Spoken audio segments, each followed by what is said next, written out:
Здравствуйте, дорогие друзья! Представляю вам очередной рецепт от кашля. Самый простой рецепт, которым пользуются в Одессе. Для него вам нужно всего лишь 3 компонента. Первый компонент — это масло. Масло пожирнее, 82,5%. Второй компонент — это мед. Обычный натуральный мед пчелиный. Можно засахаренный, можно обычно жидкий. И третий компонент — это алкоголь. В данном случае это коньяк. Если нету коньяка, можно использовать водку. Готовим из расчета на взрослого человека.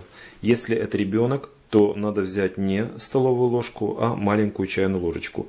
Наливаем вот в такой кофейничек 1 столовую ложку алкоголя. Наш мед подсахарился. Это не страшно.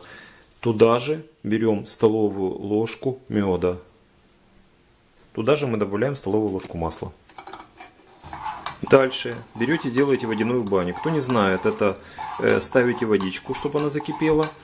И в нее погружаете другую посуду. Желательно металлическую, иначе она, чтобы она не раскололась у вас. И все эти ингредиенты смешиваете до однородного состояния. По температуре они должны быть такие, знаете, хорошо теплые. Но при этом больной может, чтобы он мог их выпить. Значит, мед и масло вы иначе не растворите. Все, вот видите, вот какое оно получилось. Вот. Теперь это даете больному выпить на ночь. И он не должен уже разговаривать после этого. До утра он должен молчать. Это очень эффективный рецепт. Пожалуйста, будьте здоровы, не болейте. Всего вам самого доброго. До свидания.